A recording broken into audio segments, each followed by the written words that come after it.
ఓం గం గణపతే నమః. ఓం శ్రీమాత్రే నమః. ఓం శ్రీ గురుభ్యో నమః. మన ఆది ఆశ్రయాలను చూస్తున్నటువంటి మీ అందరికీ పేరు పేరున నా హృదయపూర్వక నమస్కారాలు. అలాగే విదేశాల్లో కూడా ఉంటూ నన్ను ఎంతగానో ఆదరిస్తున్నటువంటి, నాకు ఫోన్ చేస్తున్నటువంటి మీరందరికీ కూడా, నా వీడియోస్ చూస్తున్నటువంటి మీరందరికీ కూడా నా హృదయపూర్వక నమస్కారాలు. ఇప్పుడు మనం 16th ఆగస్ట్ 2026 నుండి 22nd ఆగస్ట్ 2026 వరకు కూడా, అంటే ఈ వారం రోజులు మనం 12 రాశుల వారికి ఎలా ఉండబోతుందో ఇప్పుడు తెలుసుకుందాం.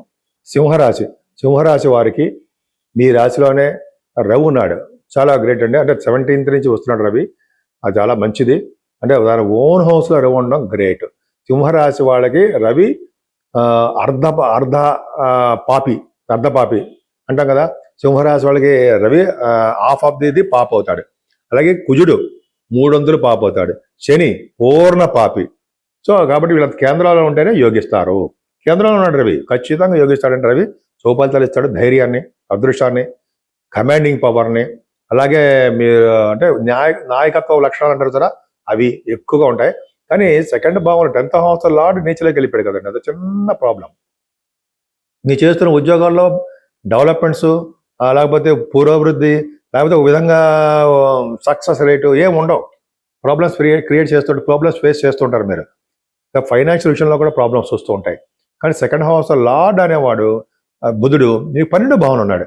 సెకండ్ హౌస్ లార్డ్ ఎప్పుడైతే 12 భావనలు ఉన్నాడో విపరీతమైన ధన సంపాదనలు ధన సంపాదన లేకపోయినా విపరీతమైన ఖర్చులు ఎక్కువ ఉంటూ ఉంటాయి. విదేశాలు కూడా పర్యటన చేస్తుంటారు. విదేశ పర్యటన చేయడం మాత్రం అవకాశాలు ఎక్కువ ఉన్నాయి మీకు. అదొక అదృష్టం.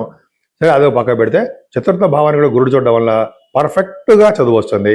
తల్లి గారికి బాగుంటుంది. మ్యూజిక్ రంగంలో కూడా మీరు బాగా రాణించడానికి అవకాశాలు ఉన్నాయి. అంతేకాకుండా వాహనాలు, కొంతమంది గృహాలు, ఆ సౌకర్యం మీకు ఉంటుంది. అసౌకర్యం కదండి, అటువంటి సౌకర్యాలు కూడా మీకు ఉంటాయి. అలాగే మంచి ఖరీదైన వస్తువులు, వాహనాలు మీ ఇంట్లో ఉండడానికి అవకాశం ఉంది. మంచి డ్రెస్సెస్ కూడా మీరు వేస్తూ ఉంటారు. ఏదేమైనా మీ ఇంట్లో కొడుకు పుట్టడానికి, అంటే మగపిల్లవాడు పుట్టడానికి అవకాశం ఉంది. మగపిల్లలకి బాగా డెవలప్మెంట్స్ ఉంటాయి. 5th హౌస్ లార్డ్ కూడా అంటే మీ బాగా ఉన్నాడు అని చెప్పచ్చు. అంటే 5th హౌస్ లార్డ్ వలన కూడా ఖర్చులు అధికంగా ఉంటాయి. అంటే ఏంటి, మీ పిల్లల వలన మీ ఖర్చులు అధికంగా ఉన్నాయి. నేను చదివించడం కోసమో, పెళ్ళిళ్ళ కోసమో, ఉద్యోగాల కోసమో మీరు తల్లిదండ్రులుగా మీ పిల్లల్ని కొంచెం సపోర్ట్ చేస్తూ ఉంటారు. వాడికి కావాల్సిన ఖర్చులు ఇస్తూ ఉంటారు, పెరుగుతూ ఉంటాయి. ఏదేమైనా సప్తమంలో రాహు, అష్టమంలో శని దోషకారకులు అండి. శని కూడా చాలా ఇబ్బంది పెడుతుంటాడు మీకు. అష్టమంలో వక్రగతిలో ఉన్నాడు. సప్తమంలో రాహుని, సప్తమాధిపతి అష్టమంలో అంటే ఏంటంటే జాతకం ఏముంది అక్కడ అంటే ఏంటంటే మీకు మీ భార్యాభర్తల విషయంలో ప్రాబ్లమ్స్ రావడము, డైవర్స్ అవ్వడము, చిన్న చిన్న క్రియేట్ ఒక విధంగా చెప్పాలంటే అంత కలిసిమెలిసి ఉండలేకపోవడం. కొంతమందికి మాత్రం, అందరికి కాదండి, అందరికి కాదు, వాళ్ళ జాతకాలు రీత్యా బ్రహ్మాండంగా ఉంటుంది. ఇలాగ ఒక ఓవరాల్ చెప్పుకుంటామంట, ఇలా జరగడానికి అవకాశం ఉంది. అదే శనీశ్వరుడు పూజ చేయండి, బాగా సక్సెస్ అవుతాడు. 9th హౌస్ లార్డ్, మీ 9th హౌస్ కుజుడు చాలా బాగున్నాడండి, లాభంలో ఉన్నాడు. నాన్నగారికి బాగుంటుంది. విదేశ పర్యటన చేస్తారు. ముఖ్యంగా రియల్ ఎస్టేట్ రంగంలో ఉన్న వారి వ్యాపారాలు బాగా సక్సెస్ అవుతాయి. డబ్బులు బాగా సంపాదించుకుంటారు. ఉద్యోగం కన్నా వ్యాపారం మిన్న అని ఒక సామెత వింటూ ఉంటాం. ఉద్యోగంలో మీకు ఎక్కడుందండి, శని దశమస్థానం చూస్తాడు. దశమాధిపతి నీచలో ఉన్నాడు. దశమాధిపతి కూడా శని చూస్తాడు. కాబట్టి నిల్. ప్రమోషన్స్ కోసం వెయిట్ చేసిన వాళ్ళు అలాగే ఉంటారు. ఉద్యోగాల కోసం వెయిట్ చేసిన వాళ్ళు అలాగే ఉంటారు. అంతా అవకాశాలు లేవు అని చెప్పారనమాట. ఒక రాహు, శని, శుక్రులు ఇద్దరు డల్ అయిపోయారు కదండి, ముగ్గురును. కుజుడు ఒకడే మమ్మల్ని సపోర్ట్ చేస్తాడు, కాపాడుతున్నాడు.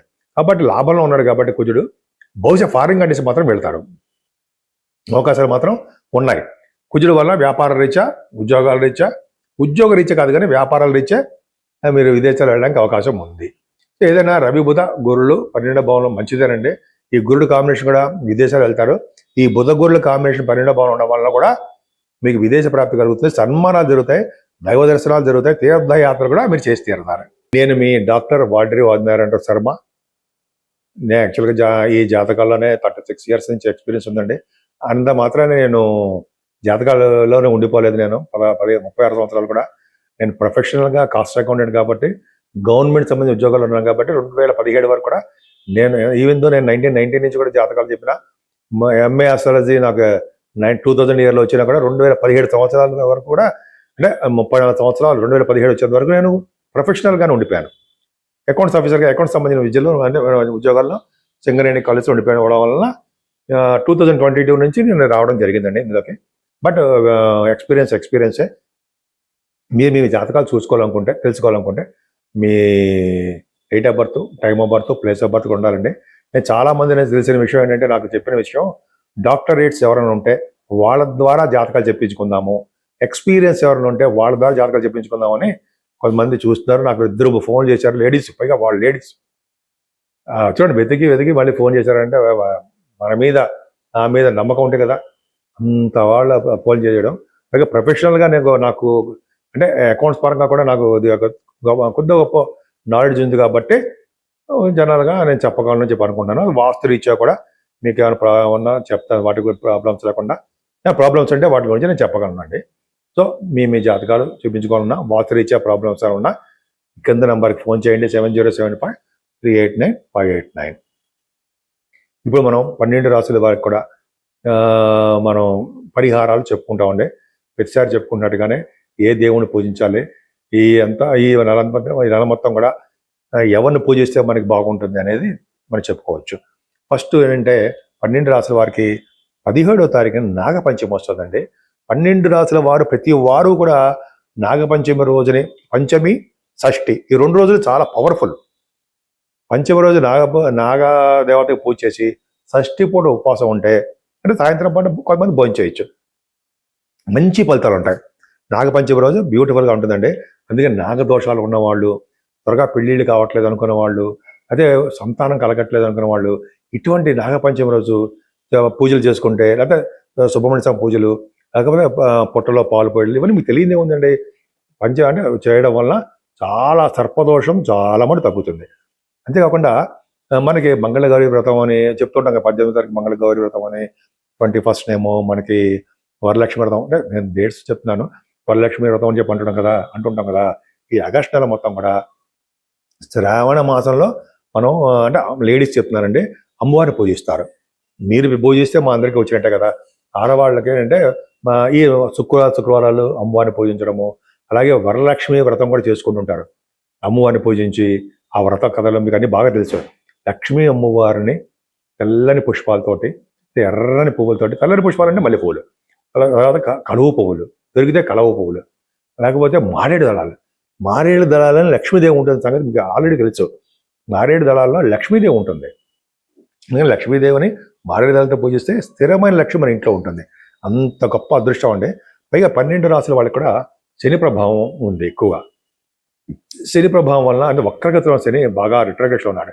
సో మీకు వీలుంటే మన్య సూక్తంతో ఒక్క శనివారం అయినా సరే శనీశ్వరుడికి అభిషేకం చేయించుకోండి.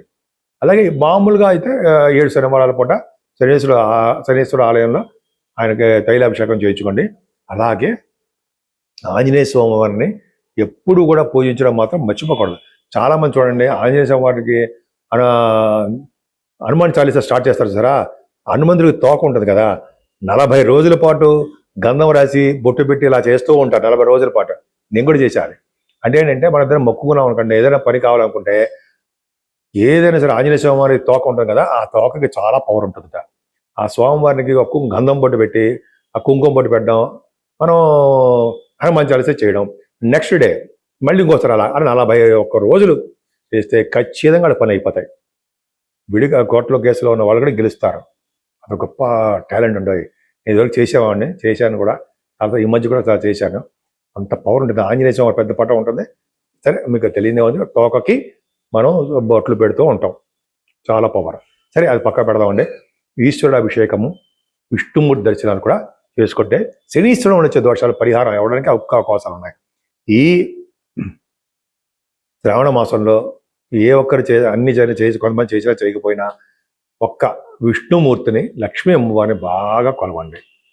విష్ణుమూర్తి అమ్మవారికి ఒక ఉంది కదండి, వ్యూహలక్ష్మి మంత్రం మన గురువుగారు కూడా చెప్పారు మనకి. ఓం నమః పరమలక్ష్మై విష్ణు వక్షితాయ రమాయ ఆశ్రితారకాయ నమో వన్నిజాయ నమః అనే మంత్రం ఉంది కదా. అది చదువుకుంటే 40 రోజుల పాటు చదివితే పరిలక్ష్మి మన ఇంట్లో ఉంటుంది అనడంలో సందేహం లేదు. సో మనం మీ వ్యూహలక్ష్మి మంత్రం మీకు యూట్యూబ్లో దొరుకుతుంది. మా గురుగారు బ్రహ్మశ్రీ వదిపతి పద్మాకర్ గారు కూడా ఆయనే చేశారు. నేను చేస్తూ ఉంటాను వీటిని కూడా. వ్యూహలక్ష్మి మంత్రం కూడా శ్రావణ మాసంలో చేస్తే అధికమైనటువంటి ఫలితాలు ఉంటాయని చెప్పి గురుగారులు మనకి ఎప్పుడు చెప్తుంటారు. సో మనం చేద్దాం. అమ్మవారి యొక్క ఆశీస్సులు, అలాగే విష్ణుమూర్తి ఆశీస్సులు మనం ఎప్పుడు తీసుకుంటూ ఆనందప్రదంగా ఉందాం. నమస్కారం.